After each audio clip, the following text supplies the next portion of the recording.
My sister kept telling everyone that my husband was secretly madly in love with her, and she had a nervous breakdown when I proved her wrong with evidence. It all started when my sister Chloe started making strange comments about my husband Ryan. These weren't gentle hints, not at all. She would straight up tell everyone at family gatherings that Ryan was clearly in love with her. Her evidence included helping her move a couch once, fixing her computer when it crashed, and starting her car in the parking lot at one time.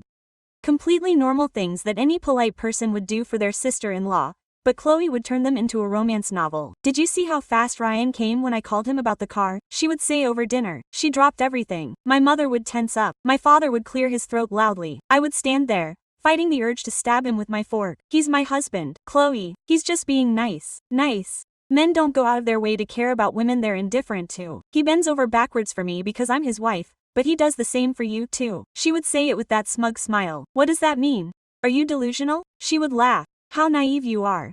Ryan would text me asking if I needed anything from the grocery store, and she would lean over to read. You see him looking for an excuse to come over. It's my shopping list. Chloe asks if I want milk. She kept climbing. When Ryan helped her put up a ceiling fan because her landlord wouldn't do it, she posted it.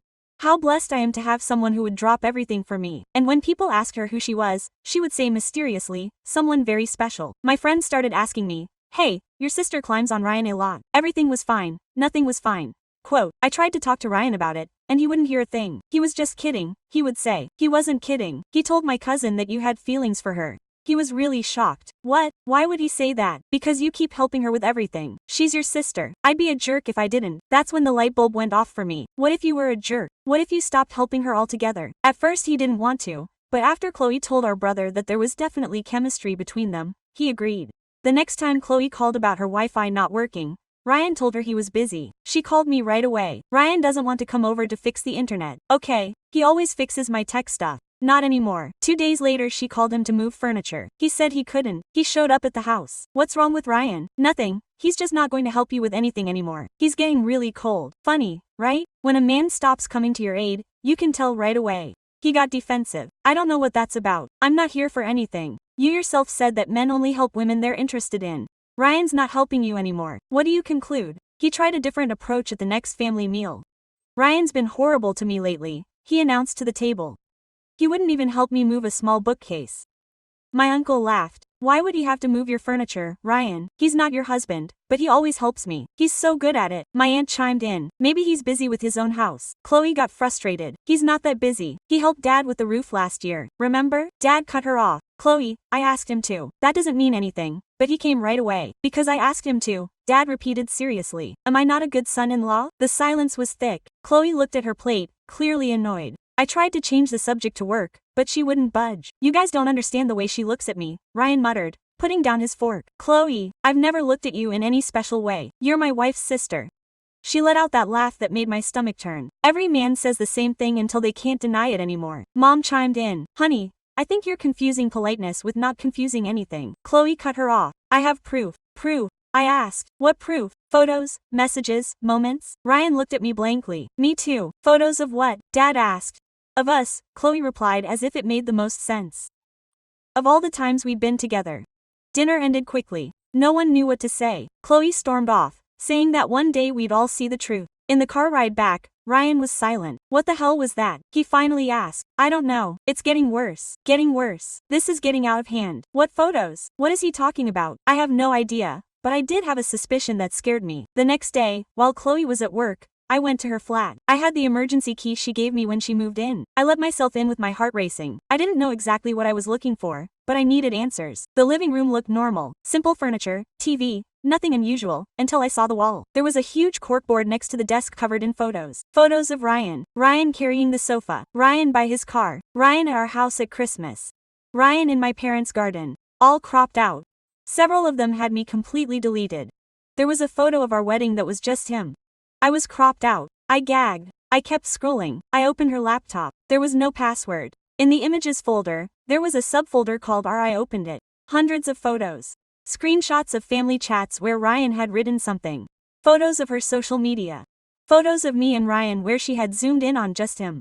A photo of the three of us at a birthday party. I was blurry. Only Ryan and Chloe were clear. My phone vibrated. It was Ryan. Where are you? At Chloe's apartment. How come you're here already? He's been here in 20 minutes. When I showed him the corkboard, his face went white. This isn't normal. I showed him the laptop, the screenshots, everything. Ryan plopped down on Chloe's couch, stunned. We need to talk to someone. Who? Your parents? Family? This can't go on like this. I closed the laptop and photographed the corkboard with my phone. When I left, I saw something else. On the nightstand was an album. I opened it. It was an album of them, Chloe and Ryan. Photos where I had been completely erased, images manipulated to make it look like a couple. There were even photos of places where only Ryan and I had been, but she had pasted his face in like if I had been there. A page had our story. Ryan looked over my shoulder. Let's get out of here. We got out. No one was talking in the car. Finally Ryan said, this is stalking. She's my sister. I don't care who she is. This isn't right. She has pictures of me everywhere. Fake albums. This is obsession. Quote, he was right, but I had a hard time accepting it. That night I called Mom, told her everything. At first she didn't believe it. Chloe wouldn't do something like this. Mom, I have pictures. I was at her flat. Long silence, then a deep sigh. Can you show them to me? Sure. The next day my parents came over. I showed them everything on my phone. The corkboard, the screenshots from the laptop, the doctored album. Mom covered her mouth. Dad was red with rage. This is sick, he said. She's your daughter, Mom replied quietly. And she needs urgent help, Dad replied. This isn't normal. Nothing is. Ryan went in. In-laws, I want you to know that I never gave her any reason to think there was anything. We know, Mom said. We know Chloe. She's always been intense, but this is on another level. We decided to confront her as a family. We texted her to come over to my parents' house on Saturday. She said yes right away. Saturday, she arrived nervously. She walked in smiling, thinking it was just a normal dinner. Sit down, Dad said. His tone stopped her in her tracks. What's wrong? We need to talk about Ryan. He looked at me. You're finally going to admit it. Admit what, Chloe? That there's something between us? Ryan spoke calmly. Chloe, there's nothing. There never has been. He shook his head. You're just saying that now because she's there. I was at your place. I said. Chloe's mouth went blank. What? I saw the photos, the corkboard, the album, everything. She opened her mouth and nothing came out. Why do you have hundreds of photos of my husband on your computer? I asked. Why did you erase me from my own wedding photos? I was just memories. Memories of what? Ryan exploded. I've never given you any reason to think there was anything more than a family relationship. Chloe stood up. You don't understand. So explain it to us, Mom said, her voice shaking. You always preferred her, she said, pointing at me. She was always the perfect one. The one who did everything right. She married the perfect man. She has the perfect life. So you decided to make up that my husband wants you. I replied. I didn't make this up, Chloe shouted. Feelings are real. Signs are real. What signs? Dad asked. Who helped move that heavy couch? Who fixed your car when it broke down? It was more than that, Chloe insisted. The way she looked at me, the conversations we had. We never had one-on-one conversations, Ryan said firmly. Every encounter we had was just ordinary family stuff. Chloe burst into tears. They're making me feel like I'm crazy. You're not crazy, Mom replied, but you do need professional support. I don't want support. I want them to believe me. We believe you. I stepped in. We believe you're convinced of this. Even if you're not. Chloe, Ryan doesn't feel anything for you. He never did. He glared at me with such intense hatred that I took a step back. This is your fault, she blurted out. You convinced him to stop helping me, to back off.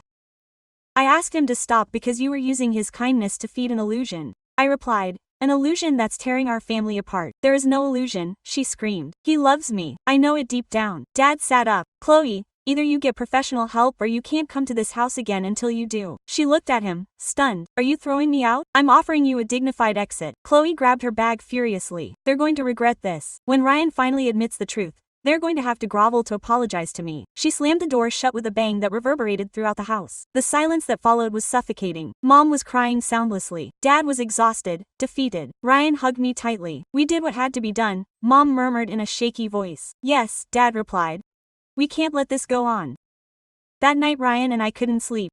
We talked until dawn. I never imagined we'd get this far, he said. Me neither. Do you think she'll ever accept help? I have no idea. 3 days later, Chloe hadn't shown any sign of life. Not a call, not a text, nothing. I started to get anxious. Despite everything, she was still my sister. I texted her. Are you okay? Silence. I insisted. Chloe, I just need to know that you're safe. She finally responded. Perfectly busy with important matters. I didn't ask what.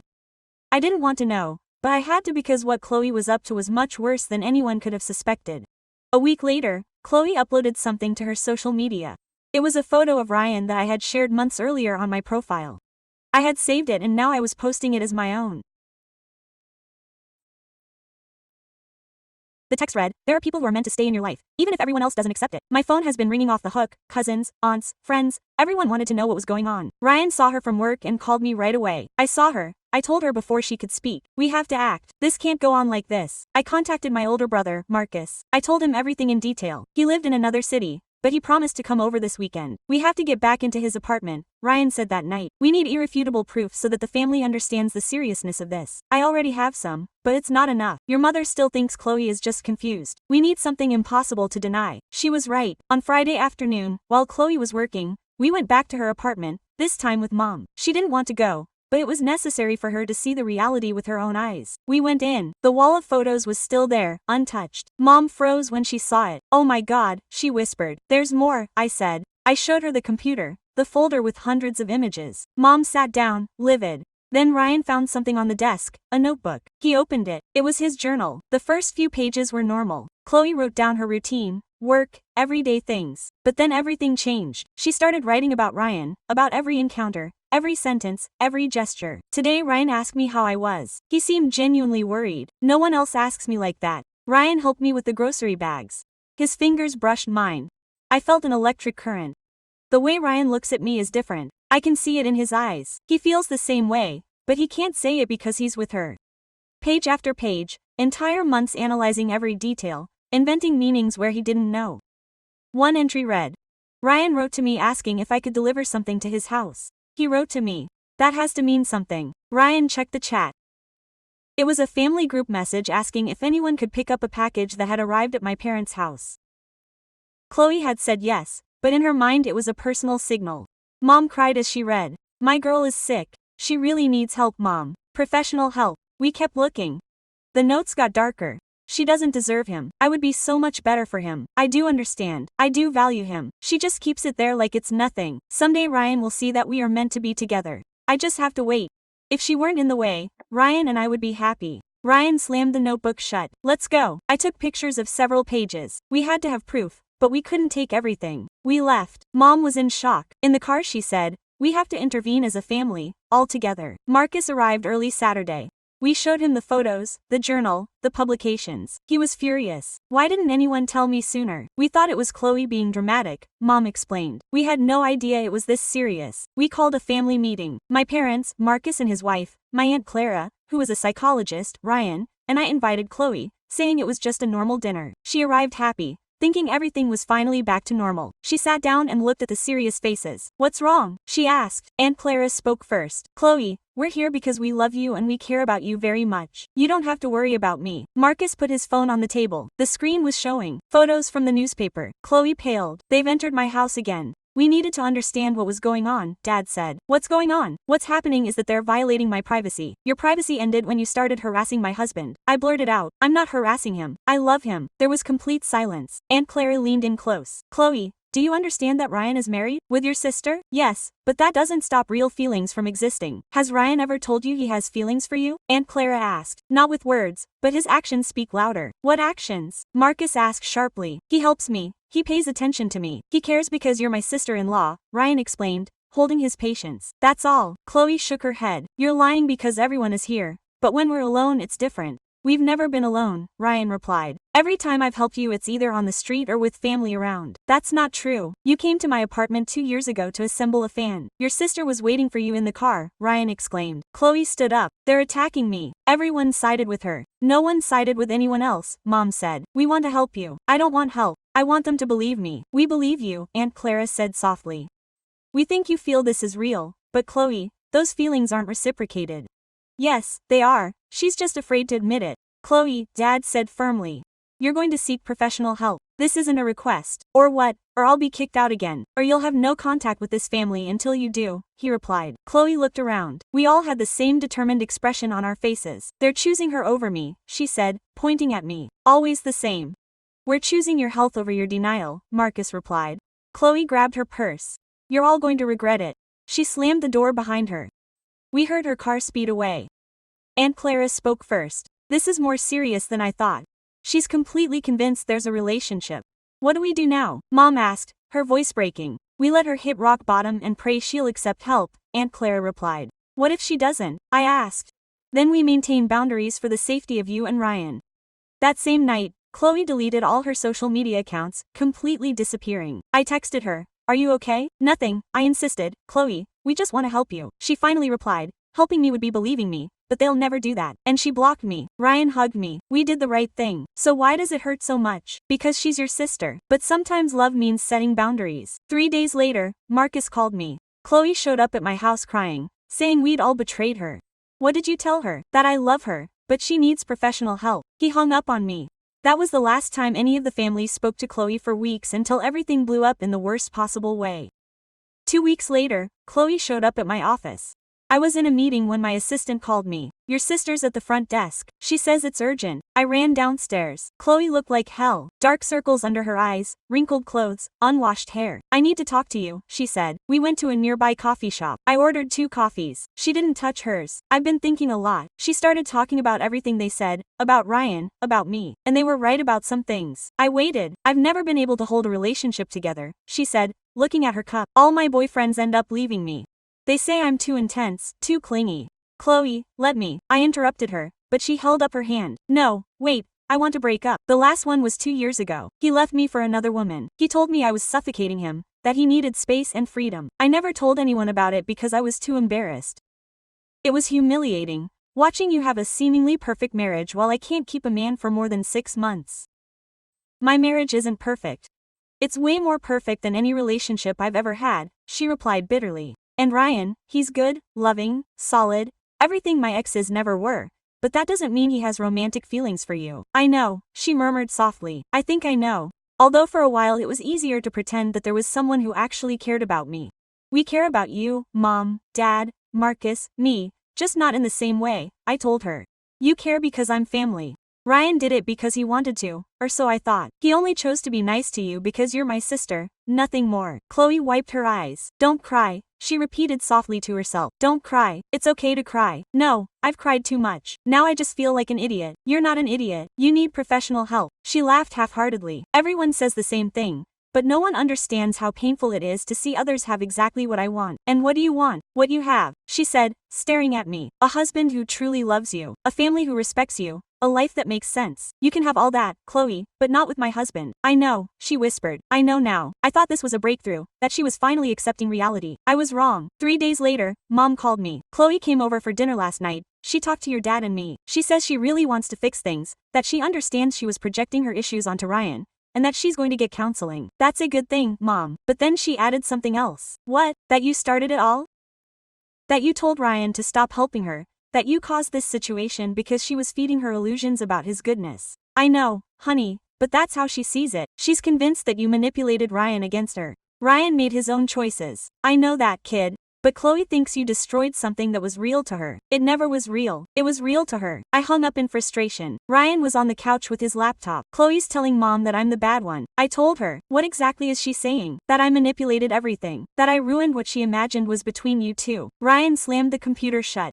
"This has to stop." "How?" "Talking to her face to face, no family involved, no distractions, just her and me. I don't think that's a good idea. She needs to hear it directly from me, that there never was anything and there never will be." I texted Chloe. "Ryan wants to talk to you," she replied instantly. "Just us in a public place, a coffee shop." She agreed. The next day we met.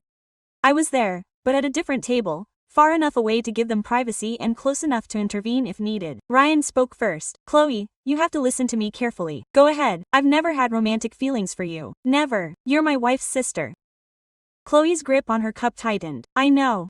You really do because your actions prove otherwise." She was confused. She replied, "I was projecting, like everyone says. So stop blaming your sister for something that never happened." Chloe looked at him for a long time. "It's hard not to blame her when she has everything I want, because she works for what you have, but not by messing with my marriage or my wife." "I know," Chloe repeated, although she didn't sound convinced. Ryan stood up. "I hope you get the help you need. In the meantime, I can't keep in touch with you." Chloe paled. "What? You're making me uncomfortable. Your obsession is making me feel like I'm being harassed. I need you to respect my boundaries." "So she wins again," she said, her voice shaking. "As always, this isn't a competition, it's about respect. And you're not respecting my marriage." Ryan walked away. I stayed. Chloe saw me. "You came to make sure I said what you wanted." She let me go. "I came because I care about you." "Liar. You came to stand up for what you consider yours." Ryan is not an object. Chloe is a person, and that person is telling you to stop because you made him get to this point. I stood up. I'm telling you one last time. Get help. Go to therapy. Face your issues, because if you don't, you're going to lose your entire family. I already did, she replied. The day I was attacked at that dinner, we confronted you because we love you. There's a difference to me. No, I left the coffee shop. Ryan was waiting for me outside. How did she get out? She's not going to change. Not until she truly wants to. Then there's nothing we can do. He was right, but it didn't ease the pain. That night, Chloe wrote in the family group. I've decided to step away from everyone for a while. I need space to think. Don't reach out to me. No one answered. 2 months went by with no news from her. No calls, no messages, nothing. I thought maybe she was finally asking for help. I was wrong again. What Chloe was doing was much worse. It all started with a fake Instagram profile. Hidden Truths 2024. No picture, just a black background. She followed all my family, my friends, Ryan's coworkers, and started posting. The first picture was from our wedding. The caption said, "There are marriages built on lies." She manipulated him to keep him away from the one who truly loves him. My friend Jessica showed it to me. Have you seen this? I didn't understand anything until she sent me the screenshot. My world felt like it was collapsing. Ryan, look at this. The same profile had tagged him. Ryan deserves to know the truth. His wife destroyed a genuine connection out of pure jealousy. Who's behind this? Ryan asked. We both knew. We reported the account. Instagram said they would review it in 48 hours, but the damage was already done. People started asking questions. A cousin wrote to me, "What's going on? Who's that account?" "It's Chloe," I said. "She's lying. Why would she do something like that?" "Because it's wrong." The next day another profile popped up. The truth always comes out. This one was worse. It posted edited screenshots of supposed conversations between Ryan and her. "I miss you when I talk to you. She never understands me like you do." All fake. Ryan never wrote that. "This is defamation," Ryan said furiously. "We can sue her." I called a lawyer. He called us that same afternoon. Document absolutely everything. Screenshots, dates, comments, everything. He told us. We started saving evidence. 2 days later, the third profile surfaced. Justice for Chloe. This one attacked me directly. Manipulative, controlling, abusive. It claimed that I had isolated Ryan from his in-laws and forced him to break up with Chloe. My friends jumped to my defense in the comments, but the fake profiles had ready responses for everything. Marcus called me. "We have to find her. This has to stop. We don't know where she is." So we forced her to come out into the open. Marcus posted a long, detailed post on his Facebook explaining the situation without naming her directly, but it was obvious. With the whole photo board thing, the journaling, the family intervention. When someone you love is sick and refuses to get better, sometimes the only option is to protect the rest of the family. The post went viral in our circle. Aunts, cousins, friends shared it. The fake profiles went crazy and posted 5 times that day attacking Marcus, but they made a mistake. One revealed a detail that only Chloe could have known from a private conversation from years ago. I took the proof to my lawyer. "This proves it's her. We can move forward with this," he said, "but they have to decide how far they want to go." "What do you recommend?" "A cyber restraining order and a total no contact order." Ryan and I talked about it that night. "She's my sister," I said, "and she's publicly defaming you, making up conversations, trying to ruin your reputation and mine. I know it, so we have to protect ourselves." We filed the request the next day. 3 days later, Chloe got the papers. She called me from a hidden number. I didn't answer. She left a voicemail. "Seriously, a restraining order. You're unbelievable. I make these posts defending myself and you sue me.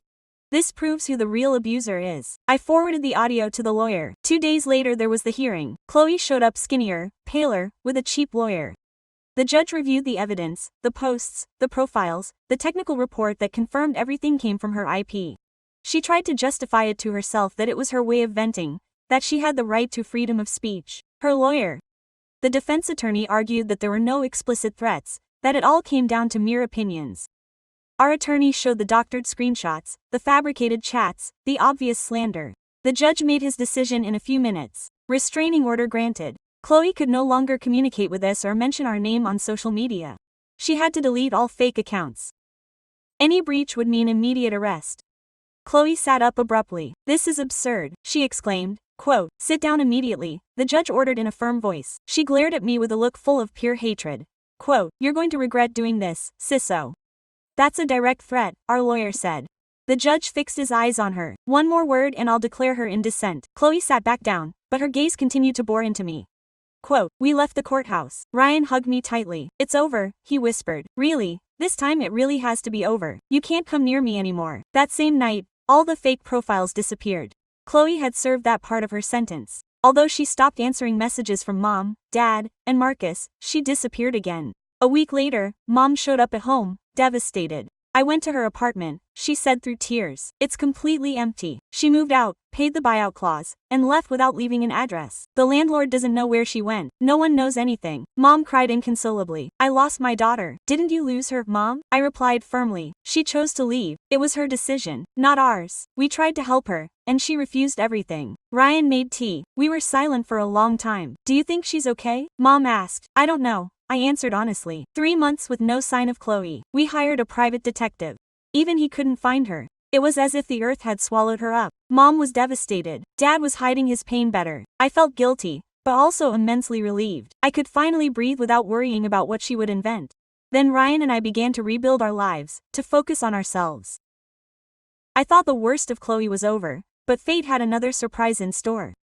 6 months after the restraining order, Chloe reappeared. At Grandma's funeral, no one was expecting her. She had been completely silent for 6 months, not a single call or message. And suddenly there she was, in the back pew of the church, dressed in simple black, without makeup, her face different, more subdued. Mom saw her first and froze. When the service was over, Chloe approached. Mom hugged her, crying, "Where were you, daughter?" "Far away, working on myself." Dad approached cautiously.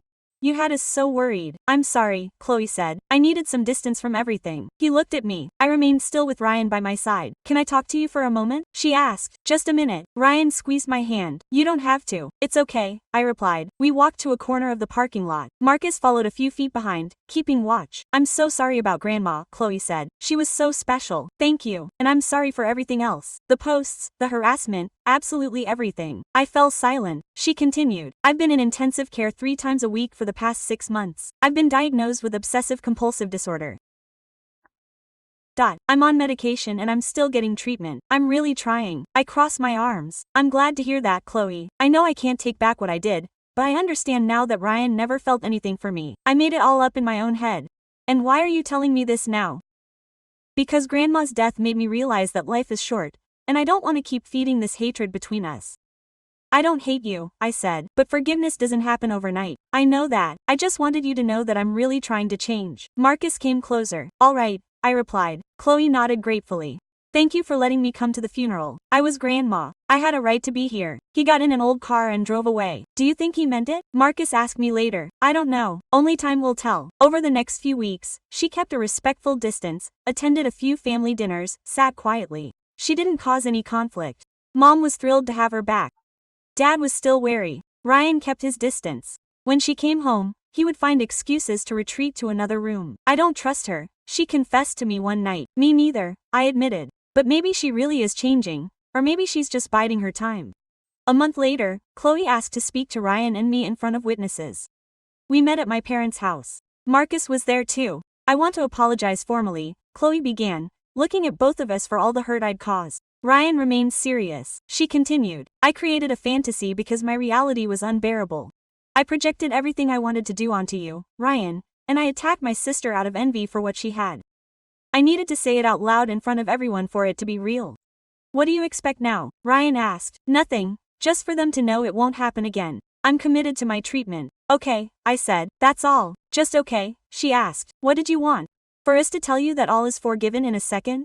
You made us live through hell, Chloe." "I know, so I understand it's going to take a long time." Ryan stood up. "I appreciate the apology, but I'm going to keep my distance for my own mental health." "I completely respect that," she replied. We drove off. Ryan let out a low breath. "How awkward." "Yeah, but necessary." "Do you think he's really changed?" "I want to believe that for Mom, for the family, but I'm not convinced." The next 3 months passed quietly.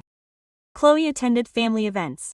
She kept to herself. She never came near Ryan, barely spoke to me. She seemed different, quieter, no drama. Mom would happily repeat, "Finally, we have peace." I couldn't quite relax. Something didn't add up, and she was right. One afternoon, I was checking my email and found a strange message. A therapy clinic confirmed an appointment for Chloe Weber that was 2 weeks old and had an address in another state. Why would Chloe have therapy hundreds of miles away if she lived here? I called the number. It didn't exist. I looked up the address. It was an empty office building. I felt a chill. "Ryan, come here. You have to see this." I showed him the email. "Where did it come from?" "It was in spam, but it has her full name on it." "Do you think she sent it or is someone trying to make her look like a liar?" We called Marcus. He investigated and found more similar emails, all fake. "Someone is trying to smear her," he concluded. We went to Chloe's small apartment on the east side. She opened the door in surprise. We showed her the emails. She blanched. I didn't send those. My therapy is real. I can prove it. She called her psychologist in front of us. Everything checked out. Real appointments. Legitimate treatment. So someone wants to sabotage me? She said, her voice shaking. Do they want to make me distrustful again? For the first time I saw real fear in her eyes. Not manipulation. We're going to find out who's behind it, Marcus promised. But as we investigated, something came to light that no one expected, and the real culprit wasn't who we thought. Marcus hired a computer expert. In 3 days, he tracked down the source of the emails, Ryan's work computer. Ryan froze. I didn't do that. Someone used my computer. They checked his schedule. The messages were sent during his lunch break. When he wasn't at his desk, the security cameras caught a blonde woman entering his office.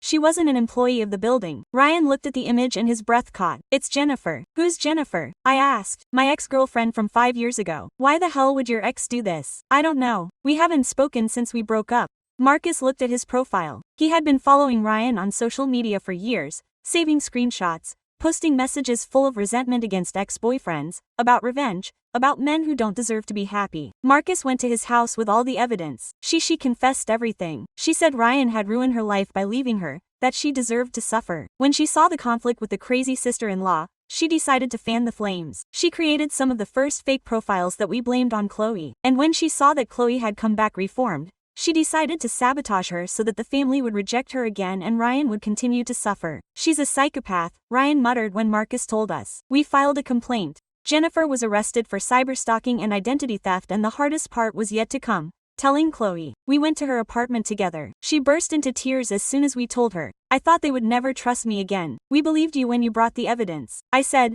that's different. Thank you. Quote, Ryan murmured. Chloe spoke up. I'm so sorry that someone took advantage of our mess to hurt you even more. Quote, she looked at him in shock. It's not your fault, I know, but it still hurts. It was a strange moment. After all the chaos, there was finally something resembling calm. Mom cooked a family dinner 2 weeks later.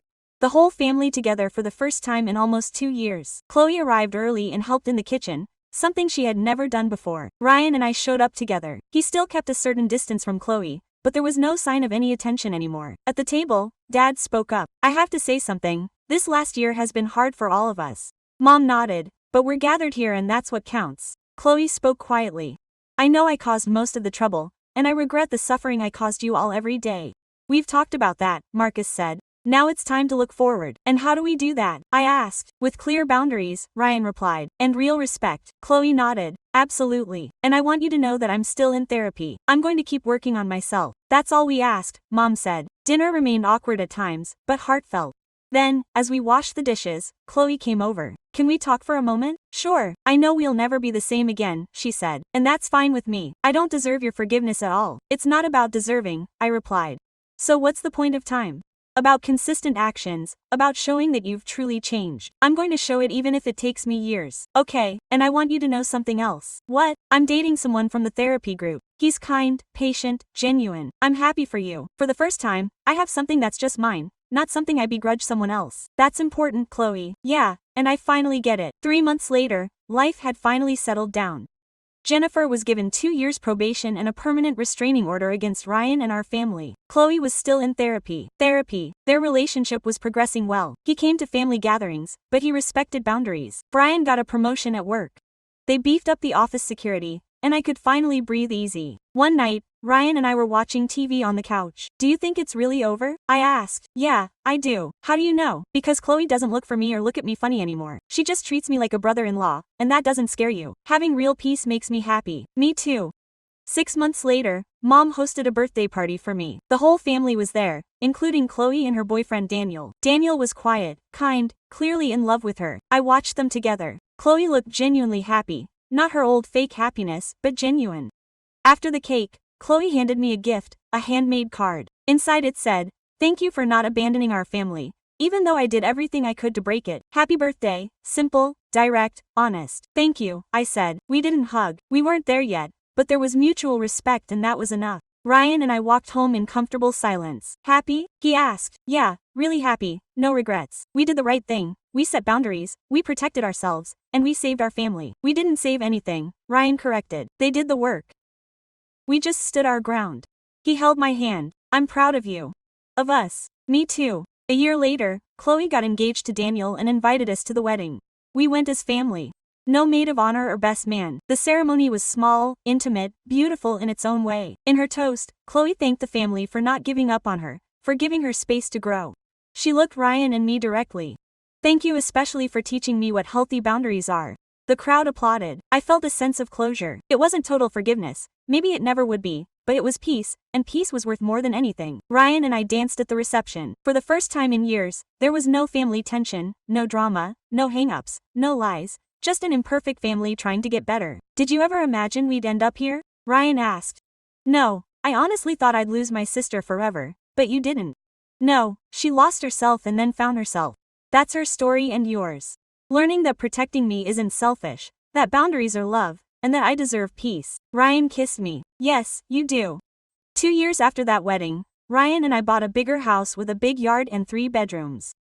Mom asked if the third one was for guests. I didn't answer. It's for the baby. She was 5 months along. I had put it off for years because of the chaos with Chloe. Now I could finally have him without fear or stress. Chloe came to help us move with Daniel. This kitchen is beautiful, she said as she unloaded plates. Thank you. We worked in calm silence, no tension, no weird comments about Ryan. The boys assembled furniture in the living room, getting along, talking about football and work. When they were done, Chloe gave me a quick hug. Congratulations on everything. The house, the baby, everything. Thanks, Chloe. They left. Ryan closed the door. How are you feeling? Good, really good. That night, as I was emptying the last box, my phone rang. It was a distant cousin, the same one who had asked me about Chloe's posts years ago. I saw you moved. The house is amazing. Thank you. How about your sister? It's better, much better. I'm glad. I always knew you'd fix it. I hung up and looked at Ryan. You know what the best part of this is? Tell me I don't care what people think anymore. For years I worried about what people would say about us, about Chloe, about the mess. And now I have my house, my husband, my baby on the way. That's all that matters. Ryan smiled. That's all that ever mattered. 3 months later, our daughter Emma was born. Chloe came to the hospital with flowers and a little something. She's beautiful. She looked at Emma. She looks just like you. Do you want to hold it? She looked at me in surprise. Are you sure? Yes. I passed it to her. She held it very carefully. Her eyes filled with tears. Thank you for trusting me. You've earned it. I know. And I'm not going to lose her. When Emma turned 1, we had a party at our house. The whole family came. Mom, Dad, Marcus, Chloe, Daniel. Emma crawled around the living room and everyone ran after her. Ryan and I watched from the kitchen. 3 years ago I would have never imagined this, Ryan said. All this family, peace, normalcy, it's weird, right? But so good. Quote, Chloe came over with Emma in her arms. I think she wants mommy. I took her. Chloe paused for a second.